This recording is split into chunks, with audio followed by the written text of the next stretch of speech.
Coming to you from a cozy little condo high atop Old 4th Ward, Atlanta. Welcome to The Ron Show on America One Radio.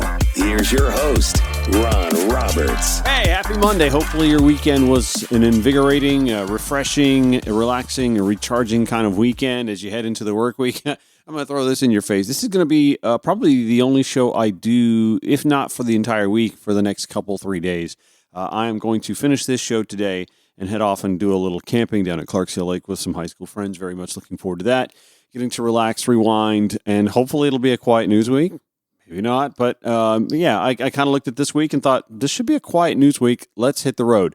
And I actually wasn't even going to do a show today, except that I reached out 2 days ago and then finally heard from a candidate running to unseat Marjorie Taylor Greene, a fellow by the name of Clarence Blalock.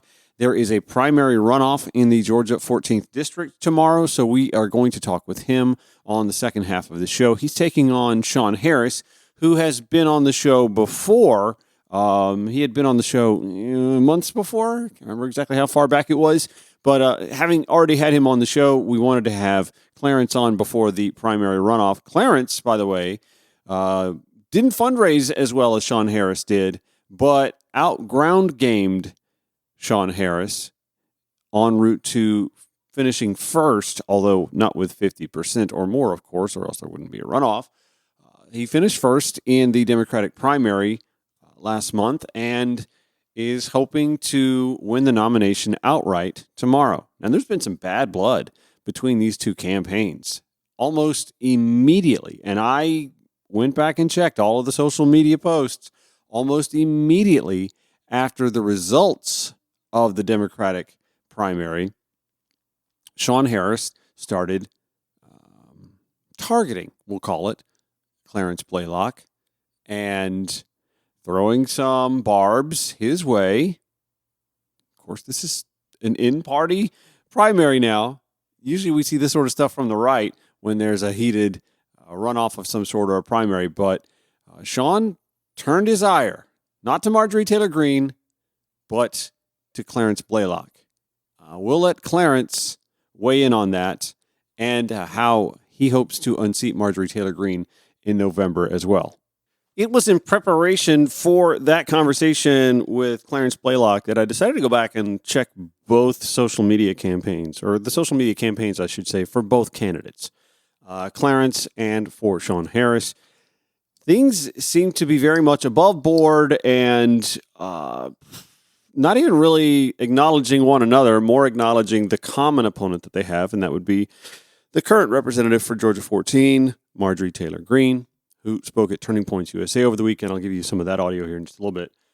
Things went decidedly negative between the two Democratic candidates, combatants for the nomination, after the May 21st primary.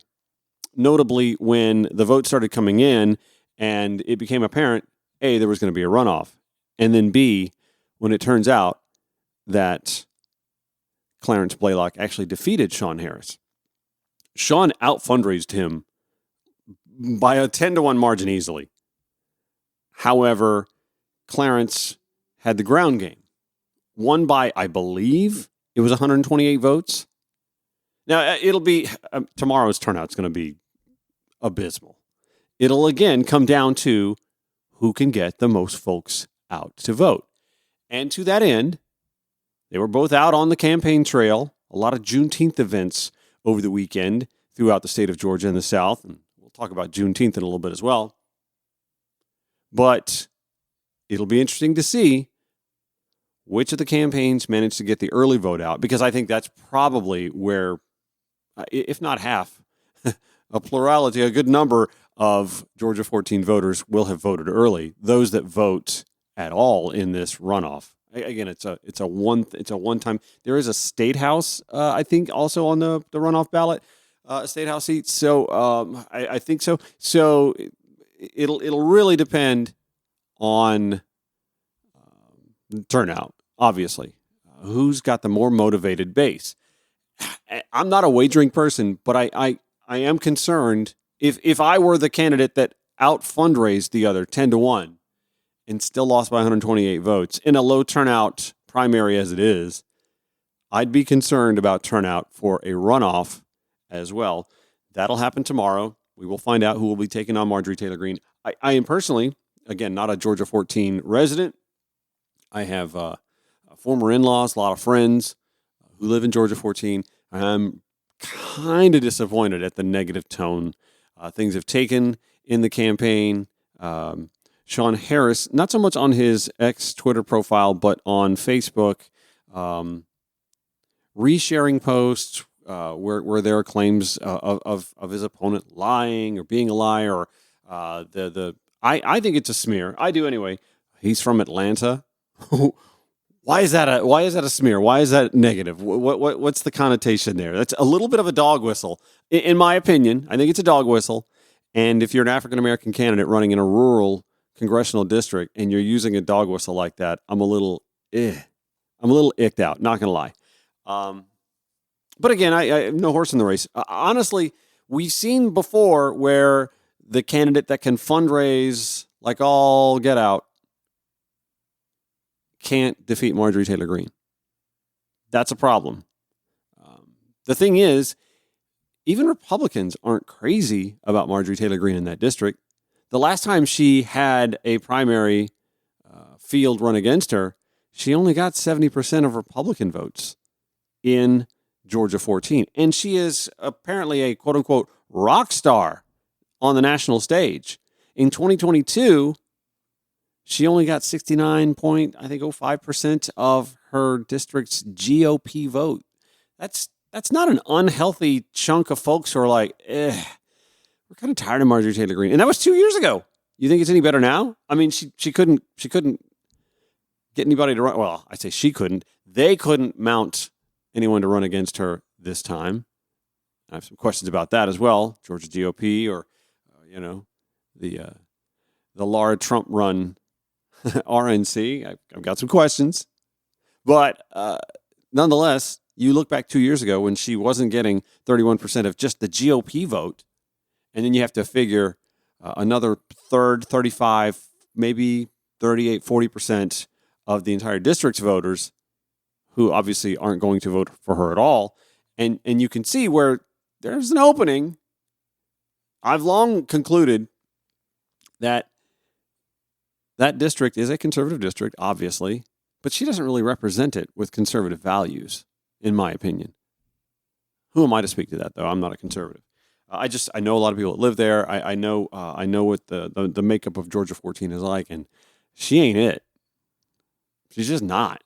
She herself has moved from Metro Atlanta to Georgia 14 to swoop in and take hold of that district. Anyway, I've weighed in enough on the Clarence Blalock v. Sean Harris part. I want to give you some audio from her appearance at the Turning Points USA conference in Phoenix, Arizona last December, and we'll discuss some of the things that she said, some of which are a little concerning if I were on the Homeland Security Committee at the House of Representatives. Wait, she is?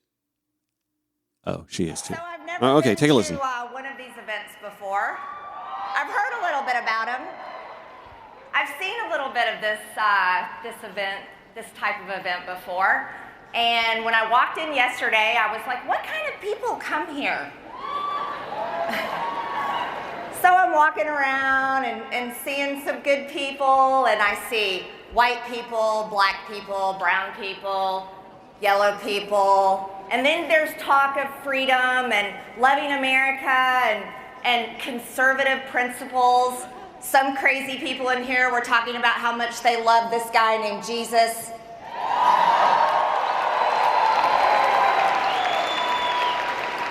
And I heard someone I really like. I think I heard that a lot of people here like a guy named Donald J. Trump. And then I said, oh, I know exactly what this is. The left calls this a white supremacist party. Okay, I know what I'm going to now. Yes, she does. I have to tell you, I am thrilled to be here, and I'm going to tell you a little bit about me. I'm one of those three named people. My name is Marjorie Taylor Greene. And I am a member of Congress, as much as they hate it. Believe me, they hate it.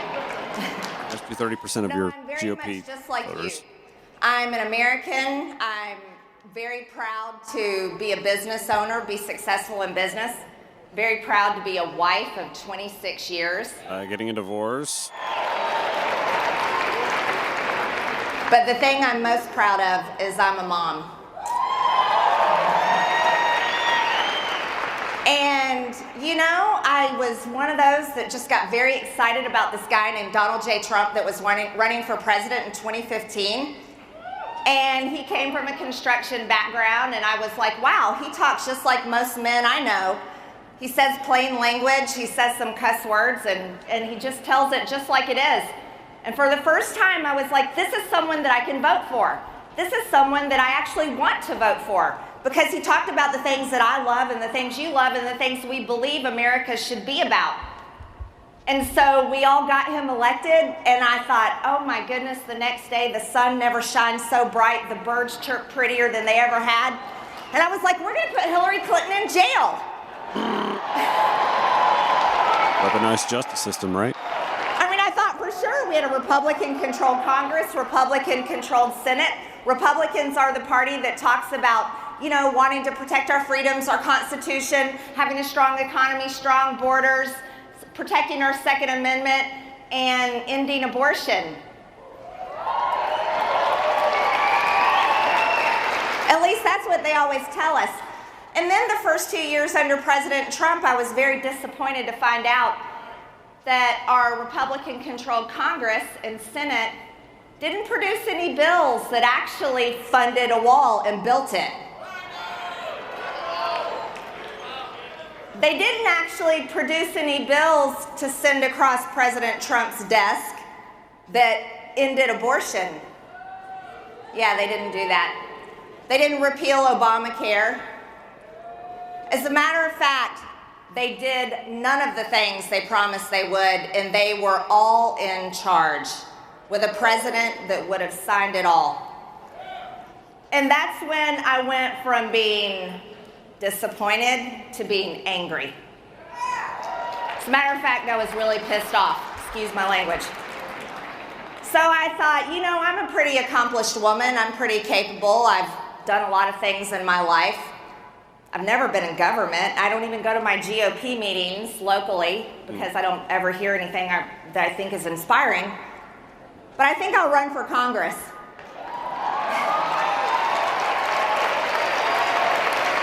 Well, let me just tell all of you, if you're a normal person, a freedom-loving American, and you truly believe the things that they claim they believe when they're talking on Fox News and all these networks, and you go to run for Congress or any kind of local publicly held office, they aren't going to treat you very well. They're not going to like you at all, as a matter of fact. But I beat them all.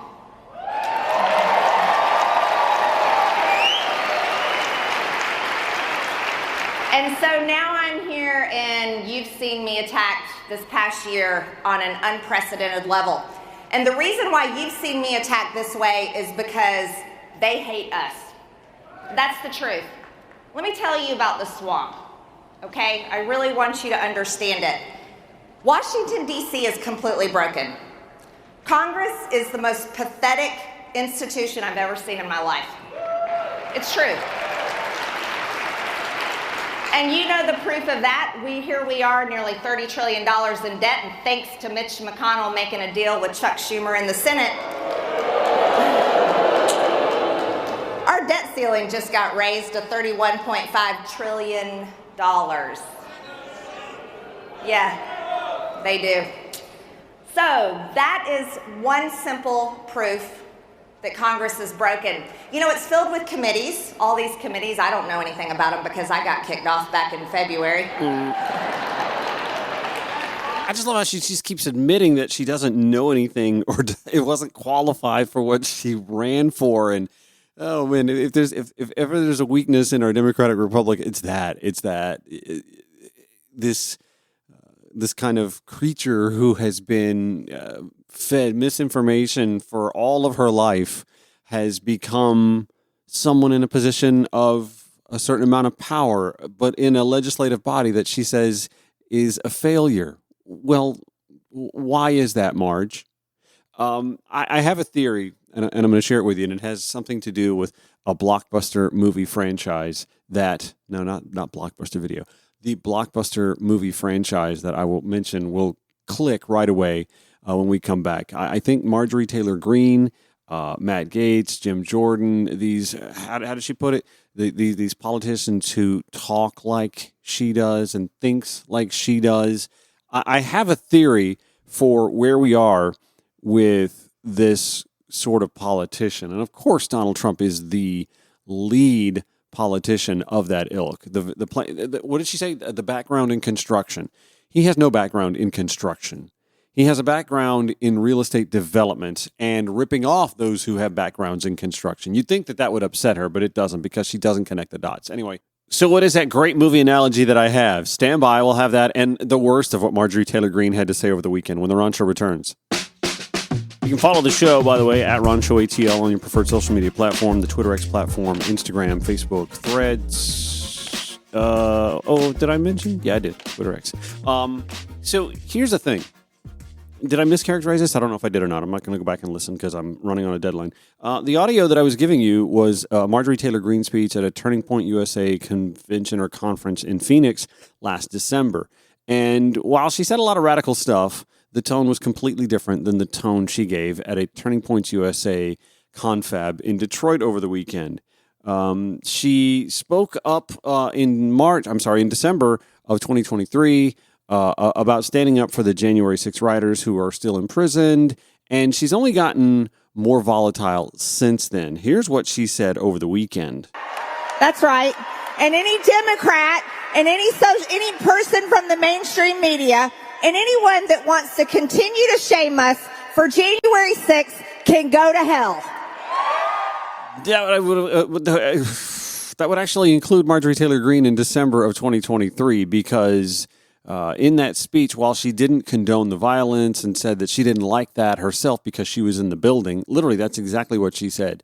I didn't like that because I was there myself. This past weekend, anybody who wishes to shame the J6ers can go to hell. Representative Seth Magaziner from Rhode Island also sits on the House Homeland Security Committee. He was talking with Ben Masalis over the weekend from Midas Touch. That's a good social media follow, by the way, both of them, Ben Masalis and Midas Touch, about Marjorie Taylor Greene and the MAGA push to defund the Department of Justice, the FBI, of course the ATF. We'll talk about gun rights and the bump stock decision perhaps later this week. Anyway, I want you to hear what Representative Magaziner had to say about Marjorie Taylor Greene's tone and rhetoric. Well, this is all part of their plan to turn Donald Trump into a dictator. I mean, that's what they want. That's what Trump wants, and therefore it is what Marjorie wants and Matt Gaetz and the rest of them. They want him to be able to break the law whenever he wants, however he wants. They want his followers, like on January 6th, to be able to break the law whenever they want. And as long as they do it under a MAGA banner, then they don't want there to be any consequences. Mm-hmm. And they're totally fine with, these private militias, the Proud Boys and the Oath Keepers and the Three Percenters using violence, using intimidation to suppress liberals and people of color and anyone who's different from them. But they don't want there to be any consequences. And so, this whole notion that Republicans are the party that support law enforcement and back the blue, I mean, Marjorie just admitted it's not true. And what's really disturbing to me about all of this is the way that this is not just a few crackpots anymore. It's not just like Marjorie and one or two others anymore, but it's become normalized across most Republicans in Congress. You mentioned that I'm on the Homeland Security Committee. So is she. She should not be within 100 yards of the Homeland Security Committee because she coddles domestic extremists. Like, she supports people who stormed the Capitol and attacked police officers on January 6th. She's trying to defund the Department of Justice. And they reward that behavior by putting her on the Homeland Security Committee. There are two other equally extreme, less high profile, but equally extreme members of the House, Scott Perry and Ronnie Jackson, who's Trump's former doctor and, possibly drug dealer. The Speaker of the House, Speaker Johnson, just appointed both of them to that House Intelligence Committee, where they will have access to our country's most closely guarded national security secrets. I'm impressed that Seth Magaziner remembered Ronnie Jackson's name, because you know who didn't? The guy who took a cognitive test that Dr. Ronnie Jackson provided him. Did you hear this clip over the weekend? He doesn't even know what the word inflation means. I don't think if you gave him a quiz, I think he should take a cognitive test like I did. I took a cognitive test and I aced it. Dr. Ronnie Johnson. Ooh. Does everyone know Ronnie Johnson, Congress? He meant Ronnie Jackson. But he passed that. He aced that cognitive test. All right, I teased the movie franchise that comes to mind with the ascendancy of Trump and the MAGA movement, and I'm going to give that to you. If you'll give me just a second, I do have to take this hard break here at the America One Radio app, AmericaOneRadio.com. You can hear this in seconds if you listen on demand at ProgressiveVoices.com or wherever you podcast, however, so stand by. Back in just a few seconds. This is The Ron Show. Thanks for listening. Broadcasting 5 days a week to make common sense common again. This is The Ron Show on America One Radio. What is the movie franchise that is on the tip of my tongue that just comes to mind when I think about the ascendancy of the MAGA movement and simple-minded folks like Marjorie Taylor Greene, like Matt Gaetz, like Jim Jordan, like Lauren Boebert, and of course, their cult idol, their hero from the construction industry, Donald Trump. Well, I'll explain that in a little bit, but first things first, glad to have this guy on the show in the primary runoff for the Georgia 14th Democratic nomination to take on and hopefully take down Marjorie Taylor Greene. It'll either be Sean Harris or it'll be this guy, Clarence Blalock. Clarence, thanks for joining me on the Ron Show today. How are you, buddy? I'm doing great. Just hours from polls opening on Tuesday for folks to decide. What kind of turnout are you guys expecting? Well, these turnouts, they definitely always drop off from the first round. So I'm hoping everybody comes out. I'm definitely doing my best to contact voters by any means, even just calling them. So I'm just trying to get everybody out. I do hope, no matter if you vote for me or my opponent, that you do come back out to vote. And the only people who can't vote are the people who voted in the Republican primary last time. Right. But everybody else, you didn't have to vote in the first round. You can Gotcha. still come out for me. You were like a bit of a surprise, a little bit of a dark horse that came out of nowhere and took first place, although you didn't get 50% in the primary initially for the 14th Congressional District Democratic nomination. What do you attribute that to? Well, I also only spent $20,000. Yeah, exactly. So what do you attribute this to? So yes, I did come in first. It's experience, and experience matters. Uh-huh. So my experience, I'm not a first-time candidate. So I ran for Leyte City Council. When I lost that race, and I lost it pretty handily, I started consulting for other politicians, other Democratic politicians, great ones, including ones that fought for free school lunches for kids in our state legislature. Right. And basically, I got to the business of learning how to be efficient and smart in politics. And that's why I am where I am. All right. Well, the efficiency part does play well. I happen to consult for a congressional candidate as well, who he doesn't like the fundraising part, and it's part of his ethos anyway. But it's a necessary evil, unfortunately, in politics. But we as well eked out a bit of a win and are kind of hoping to unseat an incumbent who is a bit of a boil on the butt of American politics. So if you win this nomination, what is the tact? What is the game plan, the strategy for unseating Marjorie Taylor Greene, who we think is popular in that district, but you live there now. I have former in-law family that lives there. I know the good people of the 14th district.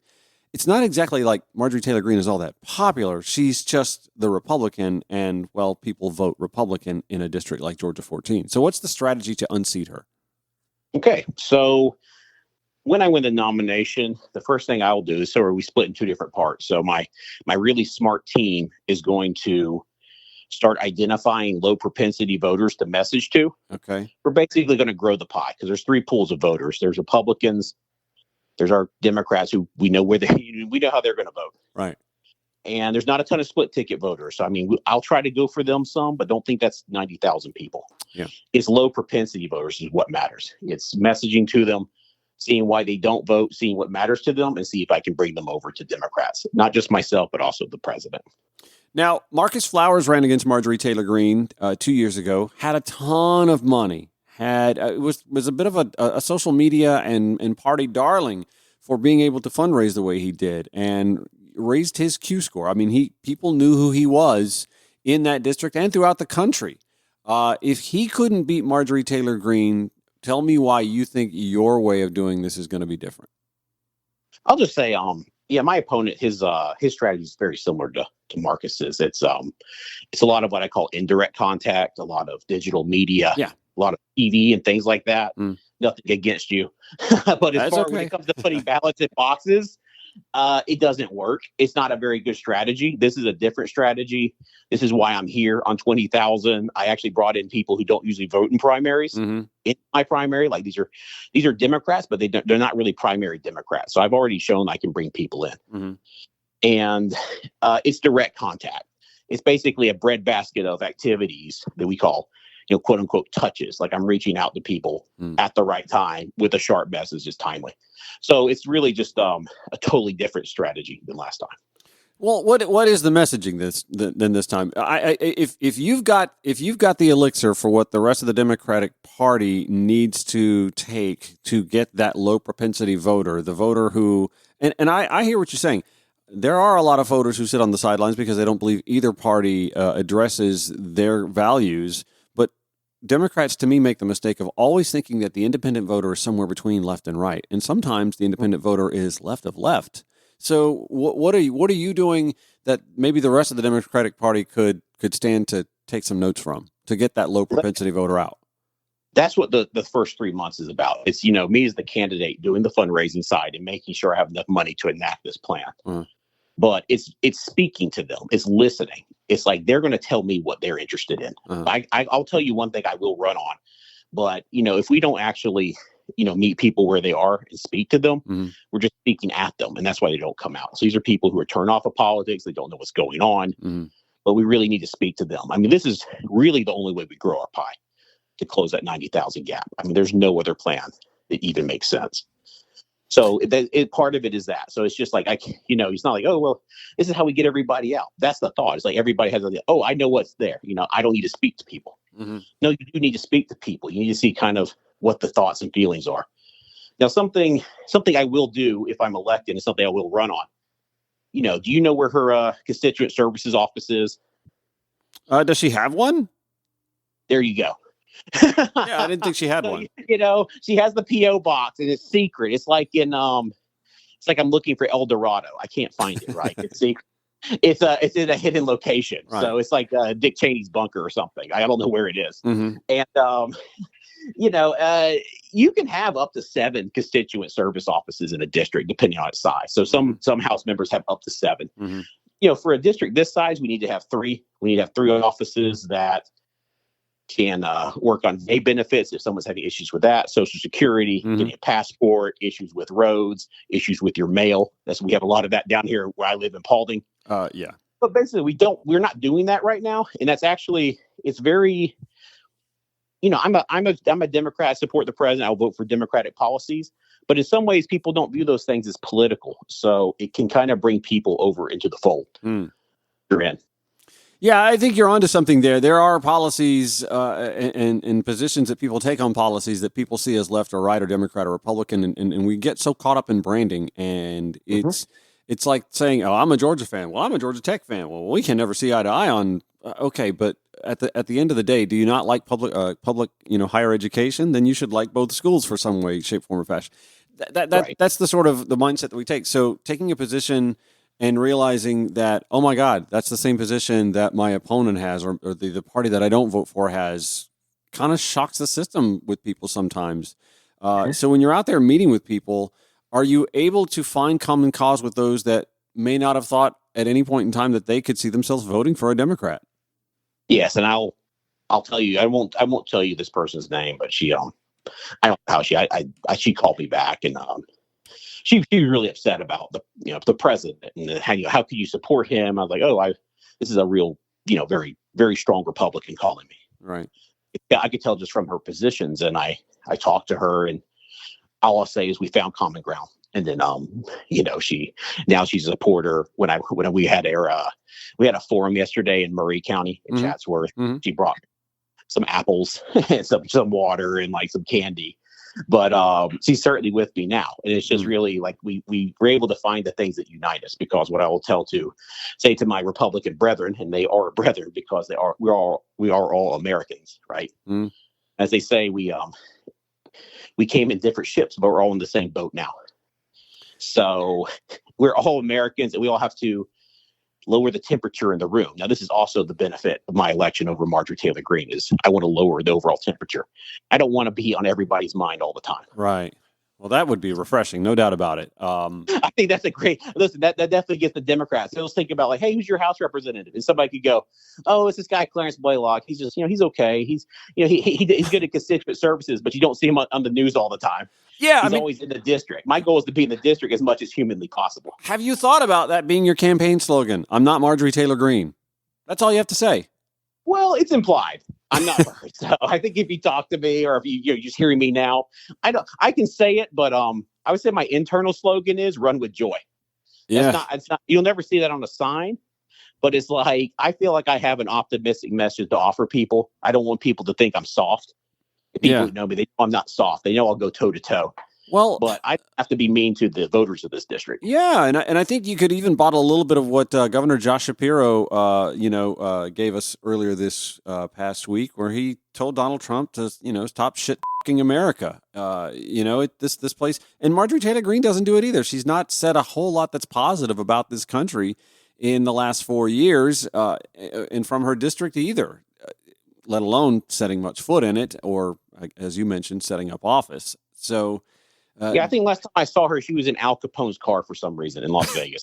I did not understand what she was doing there. She said, Al Capone was charged with less felonies than the president. I was like, okay, so the president is worse than Al Capone? What are you saying here? I don't know, but the former president. So you're in a primary again. Elections Tuesday. Polls will be open, I presume, from 7 to 7. We're expecting a light turnout, I would imagine. Although you're hoping to bring out those folks who haven't voted before. I didn't anticipate this being something of a hostile race, but it appears that there's a little bit of bad blood between you and Sean Harris. Would you want to elaborate on that, or do you just want to stay the high road and talk about campaign platform? I would say, I think in the first round he didn't. I made sharp differences about, I'm strongly with the president. He was more of a split ticket guy. I don't think he appreciated that, but that was, he certainly didn't expect to be here. I would say a lot of that comes from him. What I'm afraid of is it's going to turn down, when people see it, it's not like he gets people turned out for him. It just makes them want to stay home, because voters they get very tired of it. This is why people become low density voters. Yep. So I'm very much talking about my positive message. I don't know why he's doing what he's doing. I think his thought is, if I can just take Clarence down, I can win. But, maybe he can and maybe he can't. But I'm just really sticking to my positive message, what I have to offer. And you know what? It's really going over well. So I don't feel the need to get into the gutter of politics with him. So that being said, we're seeing polling that shows that in a lot of state races, Senate races, congressional races, that the Democratic candidate is over-polling the president. So this may not be like a top-down sort of scenario. It may be a bottom-up sort of scenario that carries Biden back into the White House. Do you? Well, yeah. How do you combat that? Well, Donald Trump can't win without Georgia. Yeah. Okay. So, there's no viable path for him to win the presidency without Georgia. And it may come down to Georgia. Mm-hmm.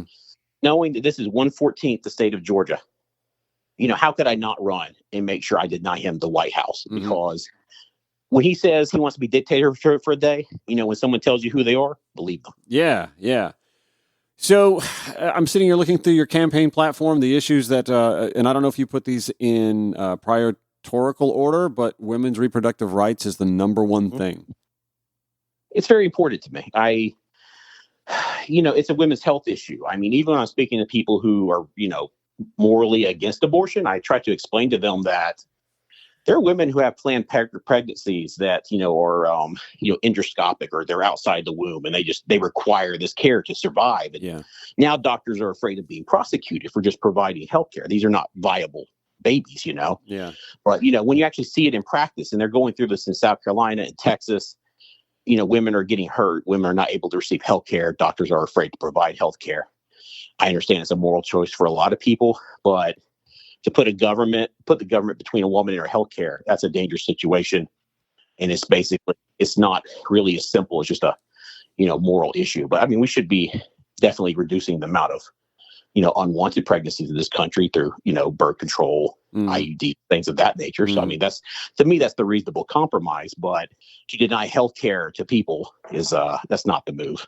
The other one that caught my attention, jobs. And again, I'm pretty familiar with Georgia 14, specifically some of the more rural and lower employment areas like Polk County comes to mind, where there are a lot of people who are desperately looking for good paying jobs. President Biden's actually done a really good job, if you want to point to one thing that you can definitely tout in that district, when it comes to manufacturing jobs that people don't need to have a college degree in to obtain. In that area of Georgia 14, you have a lot of folks who don't have college degrees, but they are hardworking folks who, with a little bit of training, can work a skilled job. Yeah, we should be making technical college cheaper or free. I think that would be a great thing to basically give people the skills they don't have, right? Working around their schedule. So no, there's various pathways to getting a career, not just a job, right? Something that you can provide for your family. So yes, I want to make sure we're not just focusing on kids who are going to college, but also on continuing education. And just, I mean, the education side, I mean, you can, if you have the skill, if you have this sort of like job base that, can bring in the jobs, they will come. But if they have to just bring in people or can't hire people locally, they won't really come to the district. So, it's about training people up, getting them the skills to, make sure they can earn more, and then the jobs will come. But you can encourage the job to come through, for things like, opportunity zones and various, tax plans. But that's really about just working it. I mean, you're not going to get any of that if you're hanging out in Las Vegas or you're just like, having some wacky little conspiracy theory seminar, Yeah. Well, and there's also the brain drain. A district like Georgia 14 sees a brain drain where kids may graduate high school, go off to college, and never want to come back because there's no future for them there as well, when it comes from a vocational point of view. It's important that sometimes kids do come home with what they've learned from going abroad for a higher degree. I mean, ideally, I think, whether or not, if you're born in Chatsworth, if you're born in Dalton, if you're born in Ringgold or Somerville or Cedartown or higher Dallas, any place district, that you could make a living there. You wouldn't have to go to Atlanta or New York or wherever to just make a living. So it's about, there's two sides to it. It's bringing in the jobs, but there's also, increasing the skills of your workforce. Yeah. All right, runoff is Tuesday, 7 to 7, Georgia 14. Congressional primary runoff. We'll be watching that closely. Clarence Blalock at clarenceforga.com. Thanks for joining the Ron Show today, and good luck tomorrow. Thank you, Ron. I appreciate it. So that'll be an interesting result tomorrow. Again, I think it's going to be a matter of who can get out the most number of people in a runoff where a ton of people are just totally disinterested. But it's an important race because, again, there needs to be a commonality of voice to try and unseat Marjorie Taylor Greene in a heavily Republican-leaning district, gerrymandered, of course, because Georgia loves gerrymandering. So what is a movie franchise that I keep referring to, that the ascendancy of the MAGA movement and these creatures, these monsters that cannot be tamed? Come on, it's coming to your mind too, right? Anyway, I will explain the movie franchise that comes to mind and why it is so apt, why it is so apropos for the Donald Trump MAGA movement and the GOP that cannot control it, corral it in any way, shape, form, or fashion. When the Ron Show returns, see you on the America One Radio app, AmericaOneRadio.com, on demand at ProgressiveVoices.com, wherever you podcast. Final stretch of the Ron Show, and I want to thank Clarence Blalock for joining the show. Sean Harris joined a few months ago. I'll put that in the show notes so you can listen to that prior conversation with Sean Harris. He taking on Clarence in tomorrow's runoff. So I've been teasing that I would tell you the movie franchise that comes to mind instantly when I think of the ascendancy of the MAGA movement, the Donald Trump, the monster that cannot be contained. And I keep saying monster. Surely it's coming to your mind, right? This is clearly Jurassic Park playing out in politics. And many Republicans who fed and nurtured and caged and misinformed these animals, these creatures, these monsters for decades are victims themselves. I think of the Cheneys. I think of Paul Ryan. I think of John Boehner. I think of a lot of Republicans who have jumped off the ship or fled the island. Remember, Jurassic Park was on an island because they can no longer have their fingerprints on the creation of that park or of the coddling of these monsters, the feeding of misinformation over decades. They can't abide by it, but they also don't want to be associated with it anymore. And the rest of the GOP is left trying to figure out how to put T-Rex, Trump being T-Rex, and his other little T-Rex acolytes back in their confines and their constraints and their cages. And they can't do it. They cannot corral that monster anymore.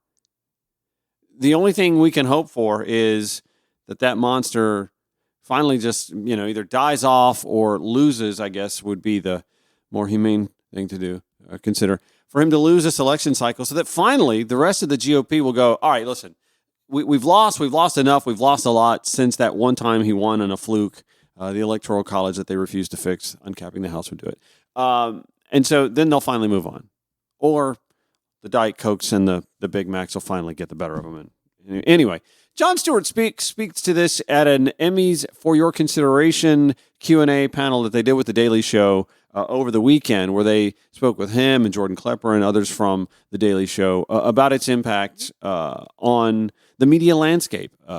Media journalist Matt Belloni fostering that conversation. Listen in on a little bit of this. I first became aware of you, I think, was those Fox News segments that you used to do. And they were just eviscerating. But it's almost really changed the landscape. It did, actually. I would argue that they did.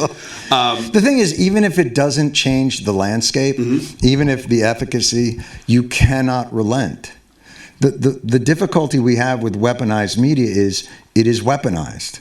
It's tenacious and it's purposeful. The media has been weaponized for a reason. That's not just something that's a phenomenon of now. That's, Randolph Hearst and yellow journalism. And, that's been with us forever. What is generally not as tenacious is hopefully the corrective course or the coming back the other way. And you can't ever give up the post. There always has to be something as unrelenting and as tenacious. Like, all of this happens in a room. None of this is by accident. Fox News exists because Roger Ailes in 1973 or 4 said, we will never let something like this happen to a Republican politician again, about Nixon, meaning we will never allow the truth to sail by unopposed. And we will, this has been the purpose of that experiment over 50 or 60 years, has been the institutions that support the general foundation of American life and freedom and progress don't suit our agenda. So we will build a parallel universe of think tanks and universities and institutions and media. And we will shift, when time is ready, we will throw the switch and shift society onto that field. Now, maybe Roger Ailes did anticipate Donald Trump ascending, but I don't think that was the intended purpose. I think the intended purpose was to fool the population so that the smarter politicians could continue to control that population. Well, unfortunately, there was a T-Rex in the population of smaller dinosaurs that they couldn't keep control of, and his name is Donald Trump. He has crashed the barricades, and the others have followed, and they can't control. And there's no putting the creatures back in the park. You cannot save Jurassic Park. You cannot save, in my mind, the GOP. But we can continue to try and save the nation. See, that's why Jurassic Park just comes to mind so much. Anyway, that's going to do it for today's Ron Show. Not sure when I'm going to be back, honestly, but I'll have some best ofs on for the next few days while I'm out doing some camping, hanging out, relaxing, unwinding, unplugging a little bit. I'll have my equipment with me. If news breaks, then we'll be here. Replay 5 to 6 p.m. on the America One Radio app, AmericaOneRadio.com. Show notes at RonShowATL.com. You'll hear this on demand at ProgressiveVoices.com as well. Have a great day and a great few days. See you.